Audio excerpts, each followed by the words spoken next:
Well, it's an even bigger day than it was the other day for me. I have such a special guest here with me today. My brother from another mother, the legend, Mr. Ocala himself, uh, radio talk show host Tom Schmitz from Ocala Talks on WOCA. Ocala Talks with Tom Schmitz. If this is special for you, It's big. you need to get more friends. I have. Well, we've already established you're like one of the few that I have. So there's that. But how are you today, Tom? Wonderful. Just got off done, the radio. Just got done doing your show from 8 to 11, right? Yeah. And got here you a little are. aggravated today on the show. Called a listener who sent me in a text about a story I'd talked about that told me I didn't understand, that the story was the other way. I said, I know you love that. please unfriend me because I'm now dumber for having read your text. You're an idiot. Never listen to my show again. Turn the radio off, you moron. There you go. Do you want to tell us who that was? I guess not. Some person named Somebody- Shelby that's my friend on Facebook. You know how I got 5,000 friends. I know probably 7 of them. That's me. I know.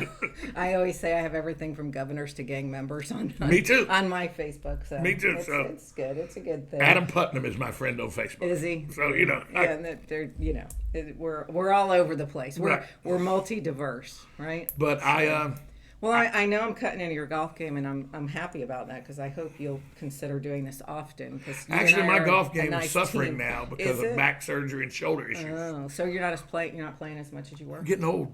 That's the problem. Yeah, I'm you getting don't, old. You don't have to tell me. I woke up this morning. I thought I had vertigo. I was like, "What is happening?"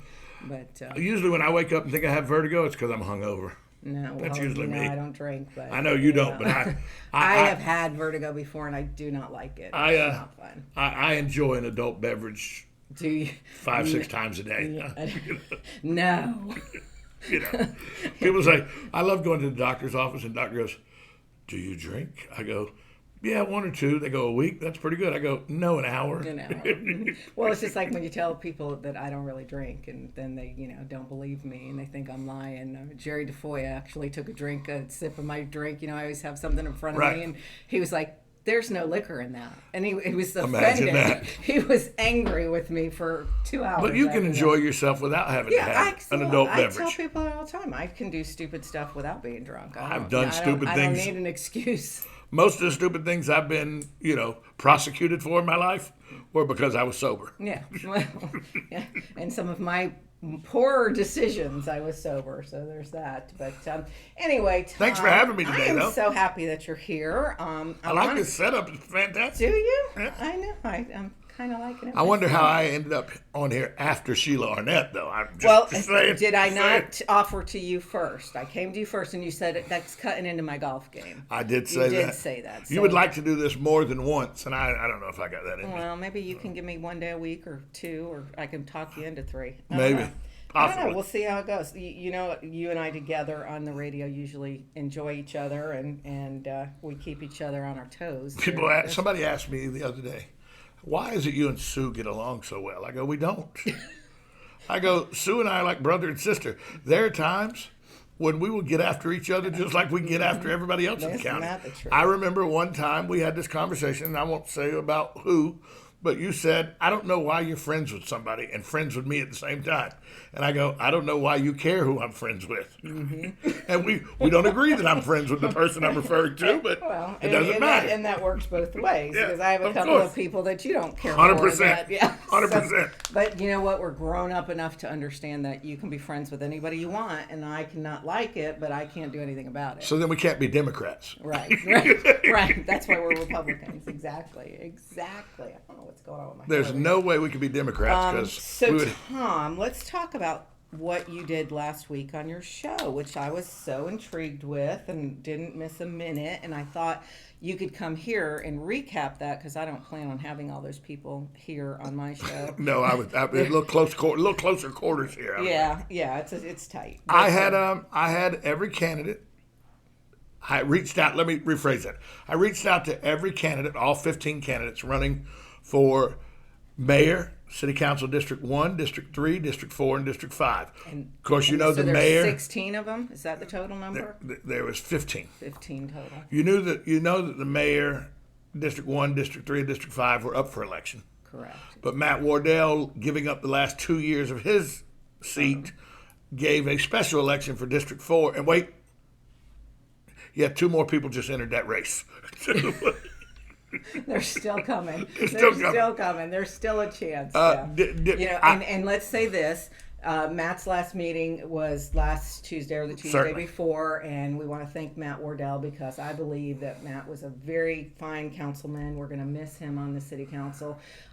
Good or bad, if you may not have always agreed with what Matt did, but the one thing about Matt Wardell, he was always accessible, and he'd always listen to what you had to say and take it into consideration. He was always prepared. It wasn't his way or the highway. He was willing to flex when needed, and he did his research and his homework, and Matt was a good councilman. So thank you, Matt Wardell, for your service to the city of Ocala. We definitely appreciated what you did. Never once did he dodge my call. He would always take Always. within 2 or 3 rings, or he would send me a text message in a meeting right now, in class right now, because he's still going to the University of Florida to get his doctorate degree. And he would say, in class, I'll call you. And he would call me within an hour or so. Yeah. Always. Me too. And he was always receptive to meet when you wanted to meet and hash it out, whatever, and see both sides of it. So not everybody's like that. Some people have their mind already made up. Well, I'm to say that out of the 15 candidates that I invited, I will tell you that 14 of them responded that they would come on the show. Nice. Now, only 13 came on the show because the Monday District 1, Brent Molliver and Barry Mansfield. Brent Molliver was in Atlanta. Him and his wife were coming back from Atlanta from visiting some relatives. And he said he was in very bad traffic in Atlanta and couldn't make the call to join us. I don't know how you don't pull over or something, but okay, I get that. But there was one candidate that I'm a little aggravated with. Oh, gosh, do tell. I reached out to this candidate, 2 emails, 3 text messages, and 2 phone calls. That, by my estimation, is 7 times I've reached out to this candidate. More than any other candidate that you reached out to? More than any other candidate.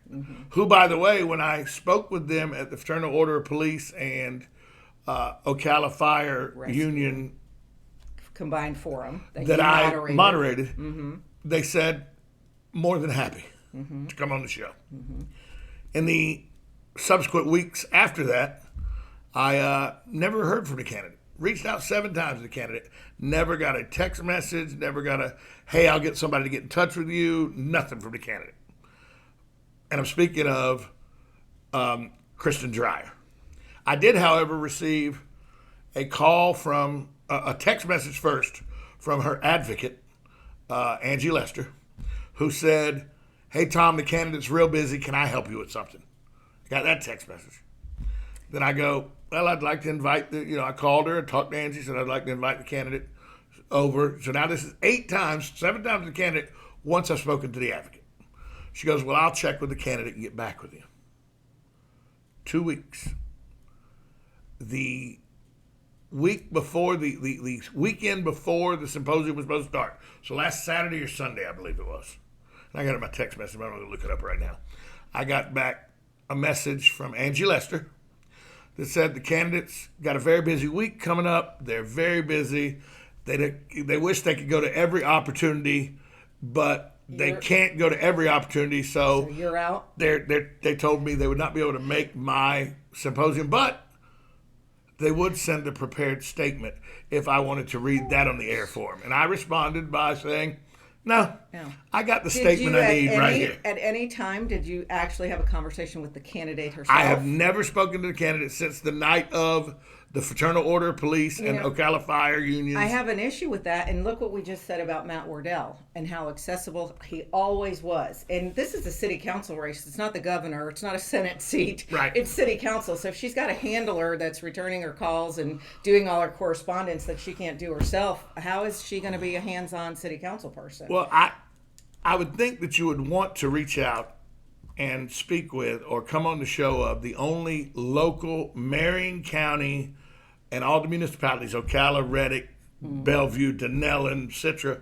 I only deal with our county. I don't, and that's why I do that, because Gainesville, I don't want my news from Gainesville. You do it live. I do it live. Which also gets recorded on YouTube, which can then be used to broadcast, in a campaign. They can use that. 100%. That's good stuff there to use. But that goes with Sheila and Bobby and I've had this conversation. Of course, they're married to people who have served in office or are serving. I've served in office. And, if you're a candidate that thinks you're too important to talk to everybody or go to everything, and I understand you cannot go to everything, but if you're a candidate, you need to. And when you're elected, you need to. And I've had times, now I served 8 years on the Marion County School Board, and literally there were 6-7 times where people called in the middle of the night with an issue that was pressing on their mind. And whether, when it's involving a student or a child, and you answer, you take the call, because that's what you committed to do when you said you would serve. So to already not being accessible to your constituents and having to be one of the constituents has the only local radio program in the town. Yeah, anymore. And we talked about that, how that used to be a big deal when I ran. There were 3 or 4 different people like yourself that did programs. Yeah, Chip used to do his program and everything. Chip John Morris, Line, Bobby D, all of them. And it's down to me. Now it's down to you, and that's what I'm trying to do here, and bring you back into it so you can do it twice. Right. So what you can't say over there, you can freely say over here. I'll give you a great comparison, other than Matt Wardell. I know for a fact, I was with the mayor, Kent Gwynn, about 3 years ago. And the mayor, we were in what is now the Lodge, but it was Starbucks at the time. He took a phone call. And he goes, he's talking on the phone, and we're listening, and, he's talking, and he gets off the phone call. He goes, excuse me, I need to make a few phone calls. He stepped away. He made a few phone calls.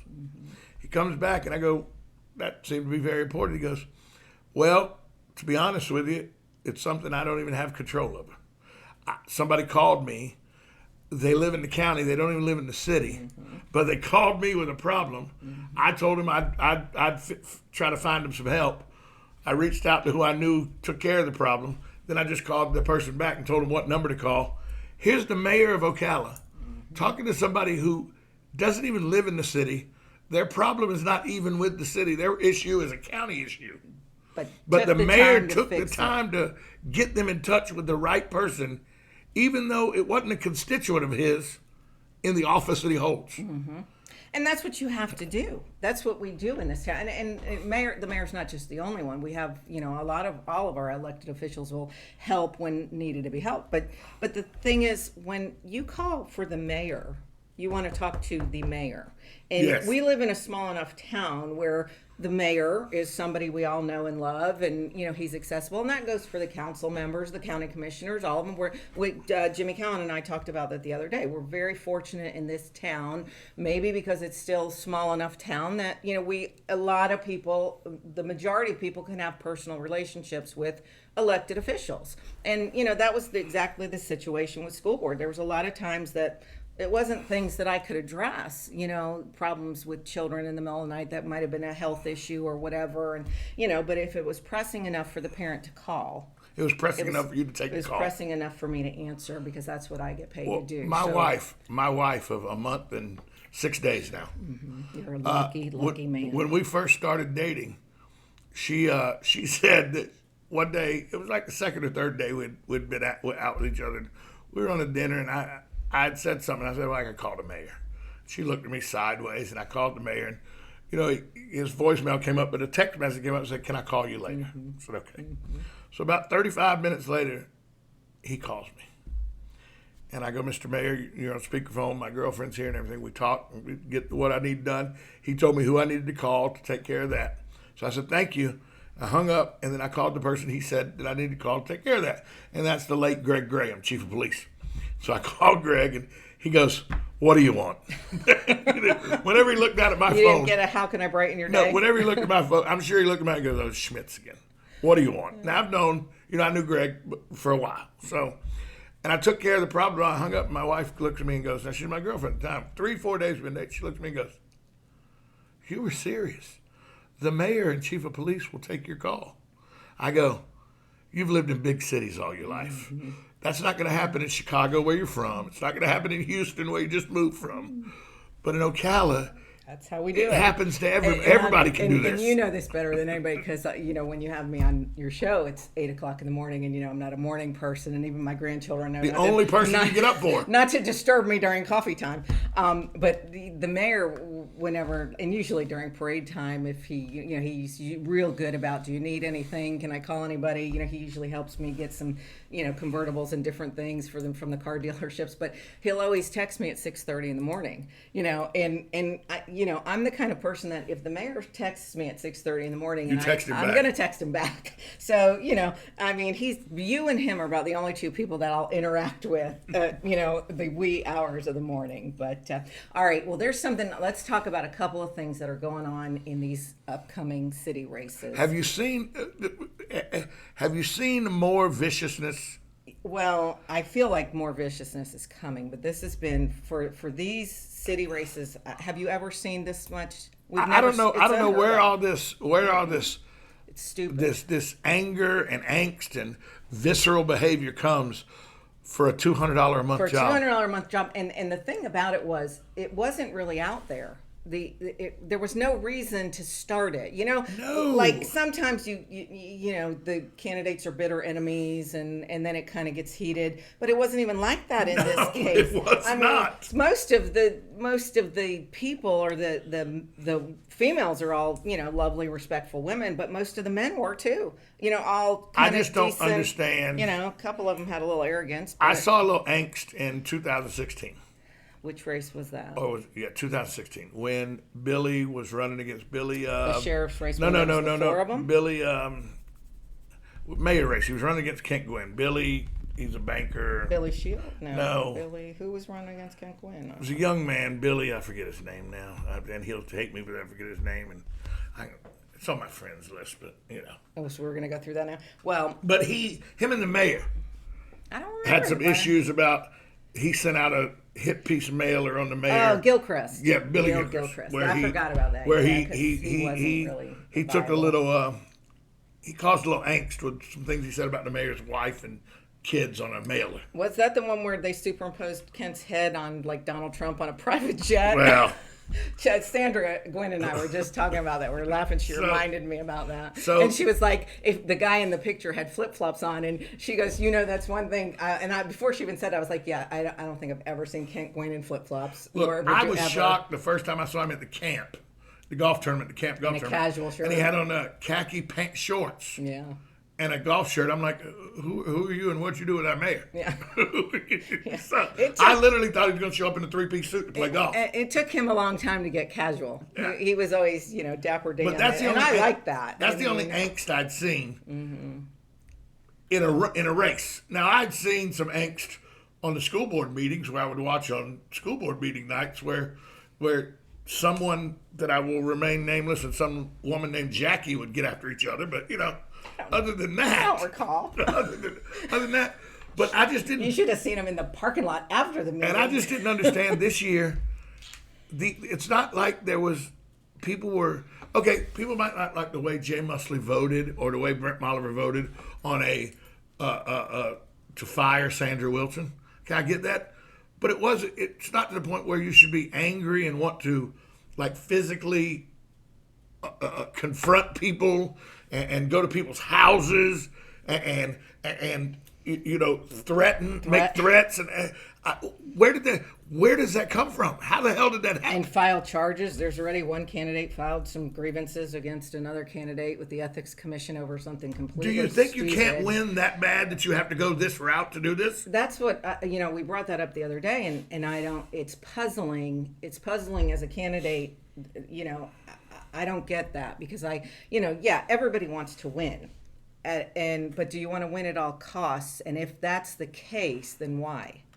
Then I don't think you're running for the right reasons. You know why?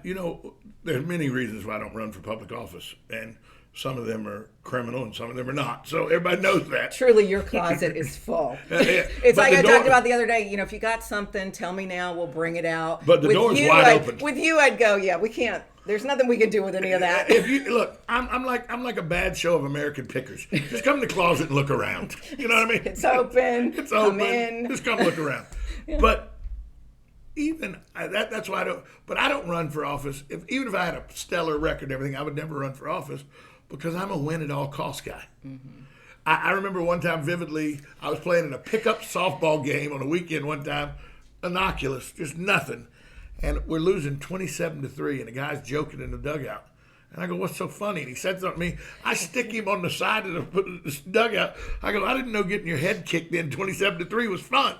So because I'm a win at all cost guy, public office is probably not good for me. Right.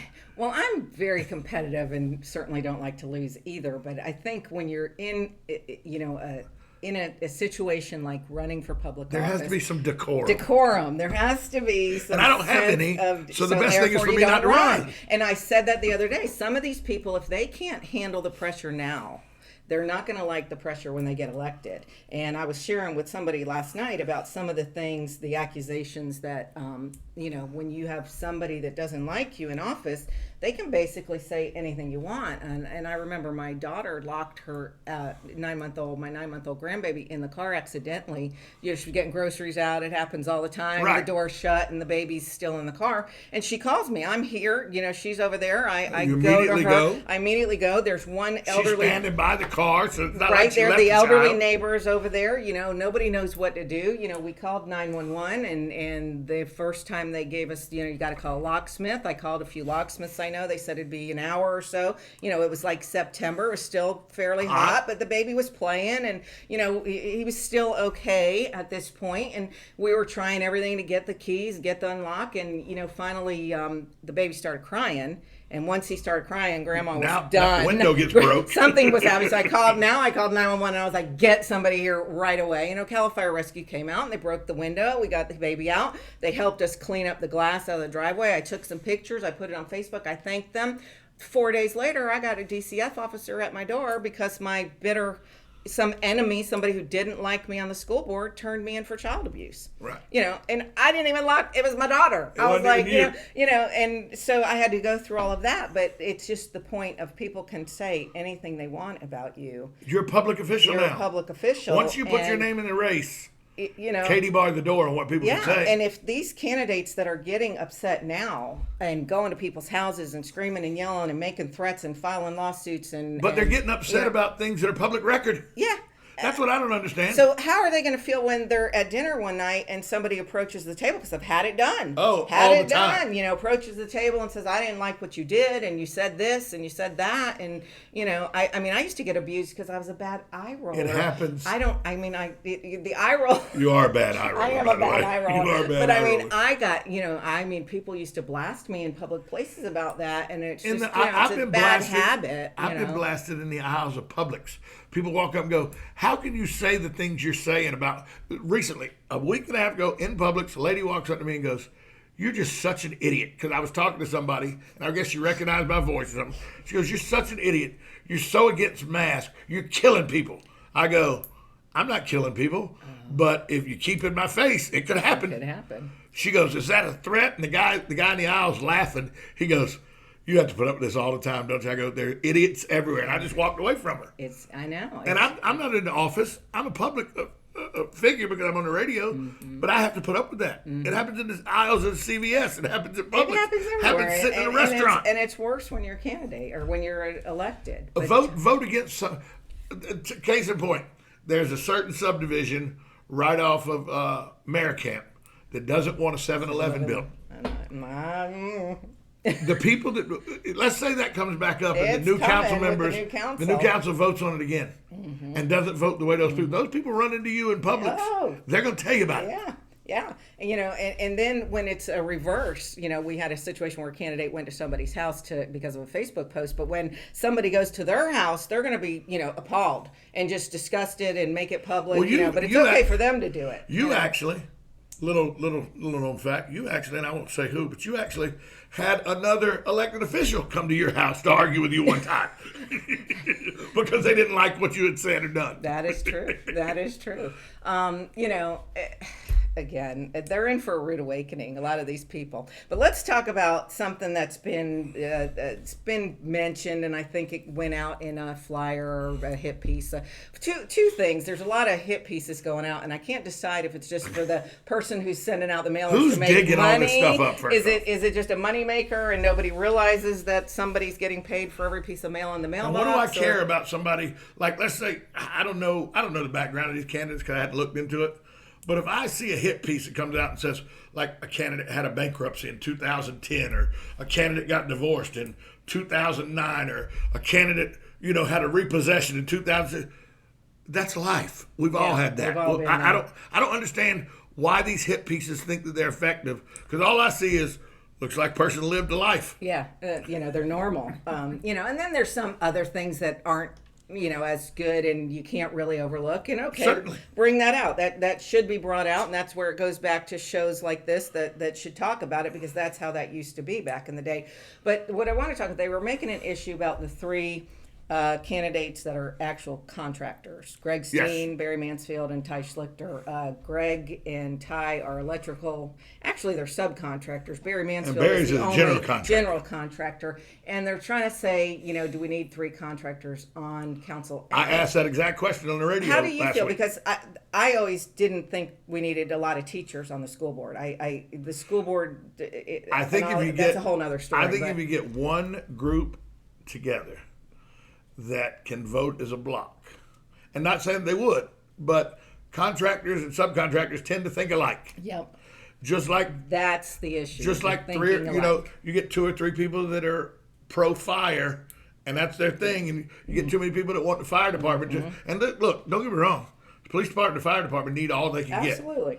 But if you get a block of voters, now you have a block that can never be swayed. I have a problem with that kind of situation. I think, and God love that there's three contractors or two subcontractors and a general contractor running. If they're the best people that the constituents think they're there, vote for them. But I think sometimes we could get overloaded that way.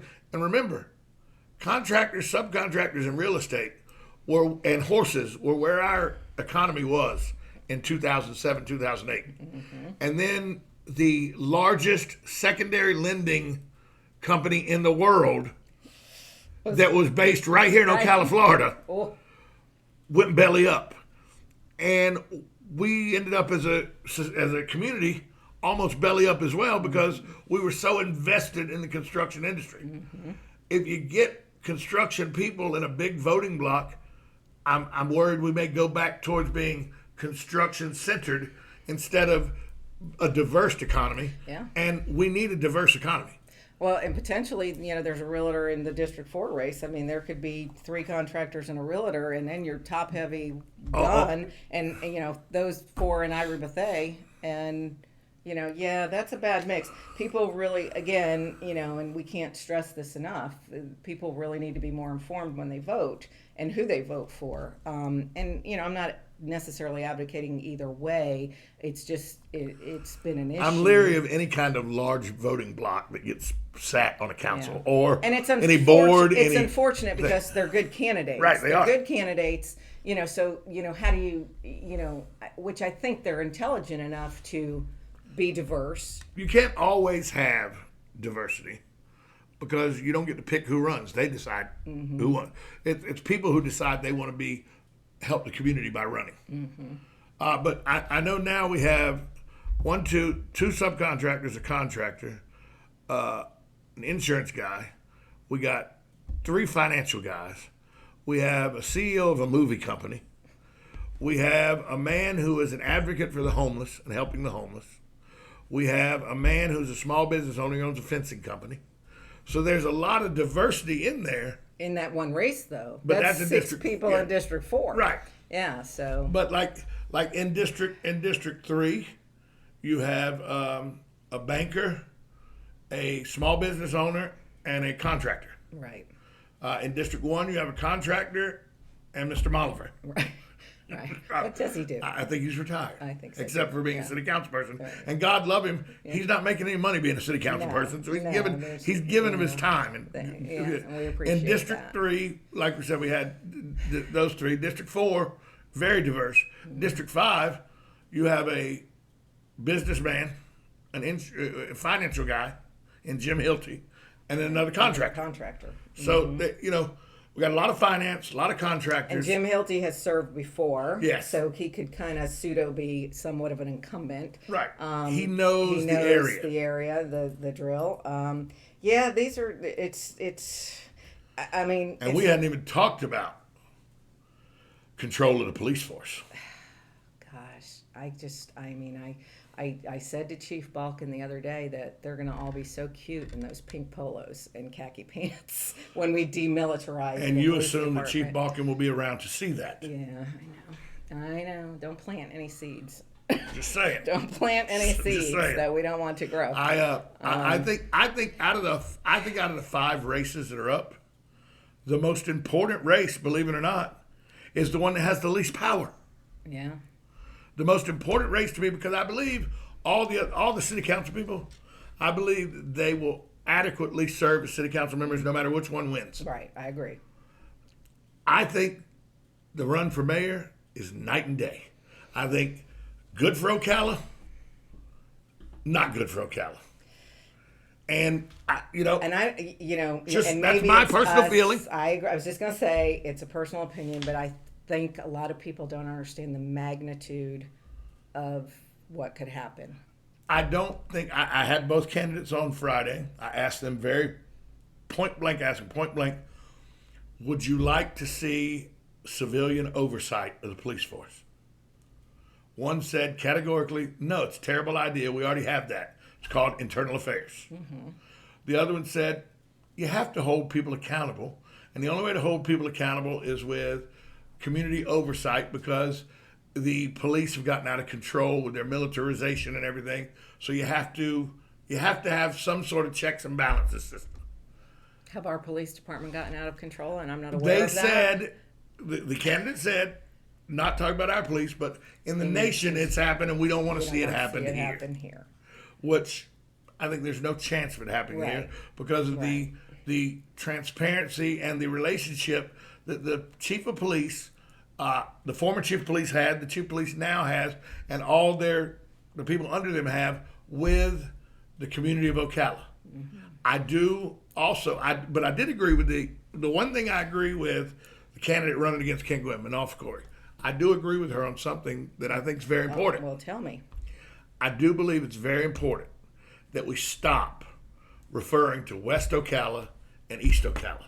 I agree. I think that it's very important. We all live in Ocala, because if you want to say it right, if you want to divide it up that way, it's really the 200 corridor Ocala, Northwest Ocala, West Ocala, and East Ocala. Because Northwest Ocala is uber wealthy horse farms.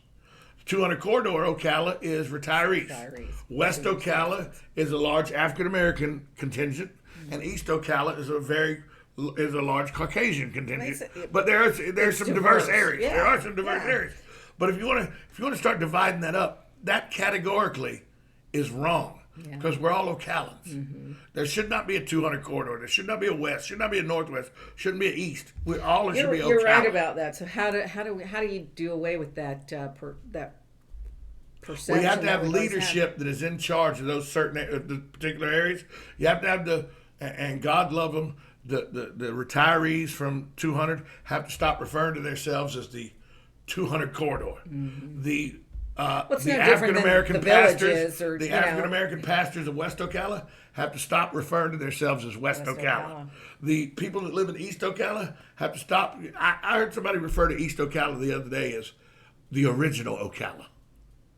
And I thought, just because the square's east of Pine doesn't mean that that's the original Ocala. Well, and maybe that's where it started, because Pine was the divider of East and West. But we never really referred to it as East Ocala. You did refer to it as West Ocala, but then it was Ocala and West Ocala, which shouldn't be. But there is no such thing. It shouldn't be. Right, there's Ocala. Now, from a real estate perspective, we'll refer to quadrants, southeast, southwest, certainly you do. That kind of thing. The downtown area, the historic district, of course you do, as real estate. But as a community, you shouldn't. It should be okay. And that is, Manolfo Corey is a proponent of making it Ocala. Mm-hmm. And I have no fault with that. Although the mayor is also a proponent of making it Ocala. Yeah, and it was Mary Sue Rich who did that many, many years ago. I think 20 years ago when she started the One Ocala Right. event. Miss Rich did a great job getting that. And so she spearheaded that, and I guess that took off, but it still was West Ocala. It still had that. As long as the leadership you're in right. control of that area refers to it as that, it will always remain that. It's just how it is. Till you change the vernacular, it will always be referred to as that. So, what do you think? Are you ready to make any predictions yet, or is it too early? I think it's too early. From people I've talked to, they're still, because it's a month away, they're still wanting to do fact finding. 21st of September. Today is the 30th. Today's the Actually, 30th, it's so it's 3 22 weeks. days. 22 days. So Right, 3 weeks. 3 weeks to go in the Three city council Tuesdays from races, tomorrow. and if you haven't researched the candidates, now is the time. Please research. And there's the a plethora candidates. of stuff out there. There's Google people, and And I still think there's going to be some more forums. There's going to be one or two more. And I know candidates are doing meet and greets. They're doing meet and greets And by right the way- now, and they're knocking doors. Some people are big proponents of the door knocking, the walking precincts and door knocking, and everybody does it. And I'm just not sure anymore because I don't answer my door to anybody. So I don't. How does that work? The last time somebody knocked on my door to try to solicit anything from me, I answered the door in my birthday suit. Oh, I have not had anybody come back to the door and bother me. Yeah, no.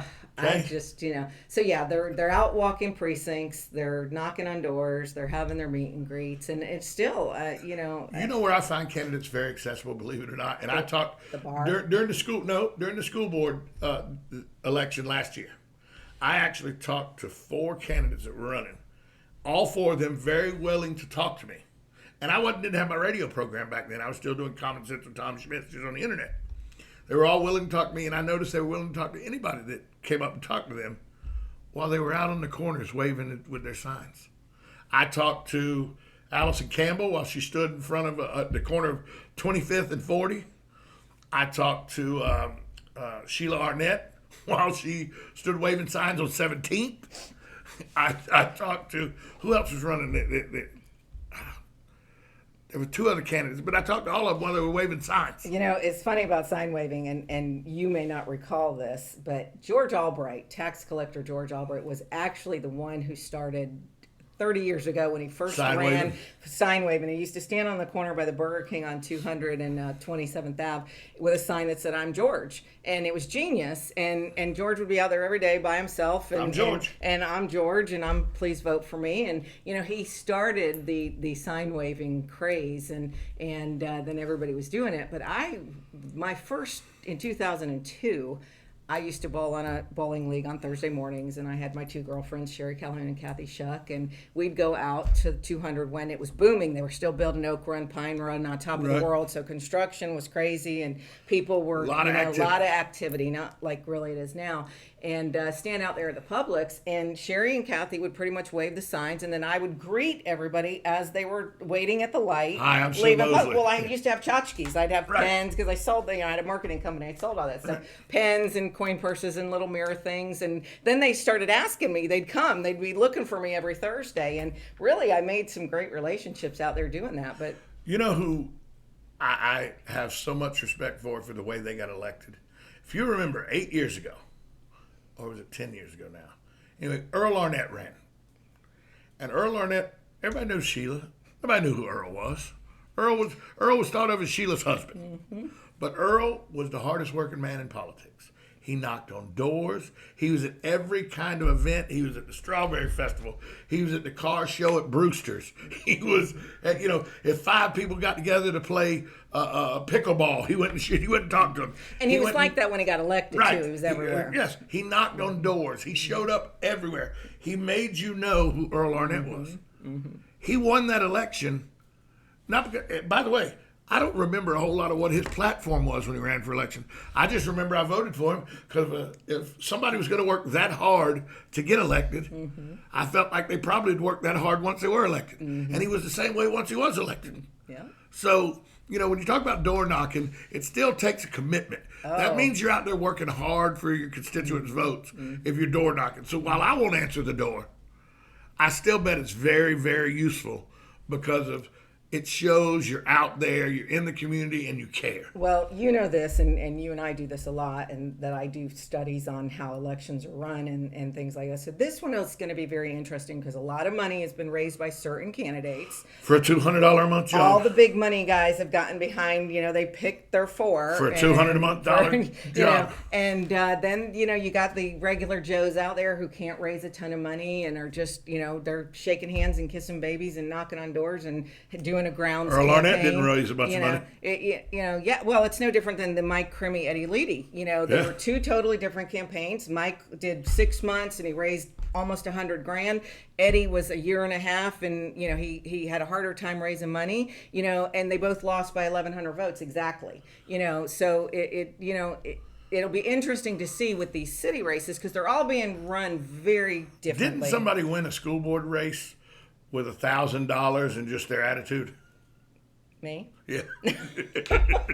Didn't you have almost no money when I you had won? no money. I raised $17,000 the first go round, which was nothing. Right. And I had to beg for the $17,000. And I had Sherry Callahan and Kathy Schuck, who were non-political at all. Like I said the other day, nobody gave you a shot, they did they? heckled me. No. I was fairly well known because I was very active in PTOs and PTAs, and I was active in the chamber. I was the chamber ambassador, and I was on the Christmas parade committee, which still, so I knew people, and of course, my husband and I had a concrete business, so we were very involved. My mom and dad. My dad was a builder, and they'd been here forever, and I was with my dad very active in the home builder. So I had a lot of organizational contacts.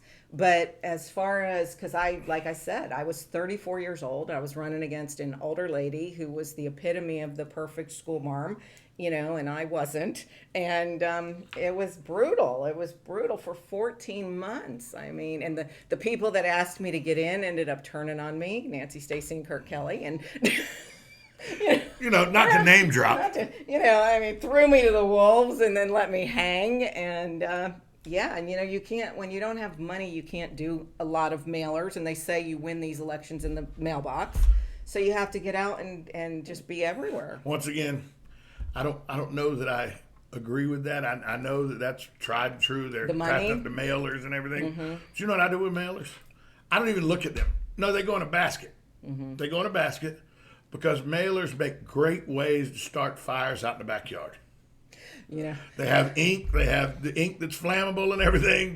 They're very good burnable material. I couldn't tell you. I literally have a basket with mailers. I looked the other day. It's one of the David Moore ones where Daniel Owens got a duck by the throat. That's the best one. Those are the best ones. That was the ones Rob Smith drew, the choking the duck. And I looked at it the other day. Now, that was from 2016. Yeah. I still have that mailer in my basket of stuff because I hadn't burned it.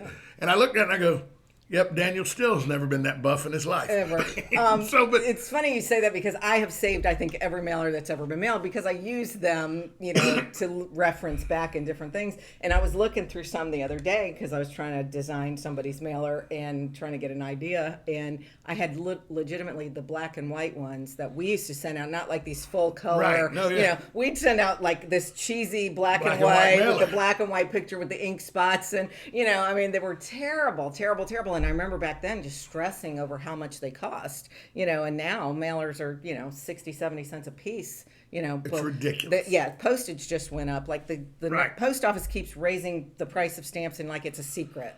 Like I happened to see it on Facebook and I was like, what? I don't even know how much stamps are. No. And they're going up to 59 cents, I believe it is. And they just keep jacking them up. And then you're surprised when you say, I need to buy a stamp. And they go, it's $1.07. That means how old I am, because I remember when stamps were 11 cents a piece. 11? Gosh. I probably can remember back then, too. I had pen pals. When I was 6, 7 years old, I had a pen pal in Australia. Oh, yeah. You got them out of magazines. You got them out of comic books. Oh, yeah. I had a pen pal in Australia and a pen pal in France. I don't know if they were kids like me or they were child molesters. I have no idea, but but it was a different time. You wrote to them. You wrote to them and you trusted them. Well, Tom, as always, I have thoroughly enjoyed this. I don't know if anybody else has, but I have. I don't care. I don't either. And I hope we'll do it again. So possible. We have, there's a lot coming up that you and I can break down and there's a lot coming down the chute. Yeah, there's a lot of surprises that I think are going to happen this week that is going to turn the tide on a lot of these races. Let's just hope. That's my prediction. Let's just hope. I hope I'm wrong. That all the candidates can keep their emotions Sanity, in check, Emotions in check. keep a positive attitude, and remember, it's not personal. It's campaign season. That's right. And run your own campaign Yeah. and stay arm's length from anybody And else. You should probably, every chance you get, come on my radio show. You should. Just Yep. say it. Just say it. Just a little throwing it out there. We're just throwing it out there. See what we Just say get. it. Well, Tom, Thanks for having me. Thank you. And you know I love you and I appreciate you doing it. So thank you, everybody. If you hung in there with us, we certainly appreciate it. Go vote.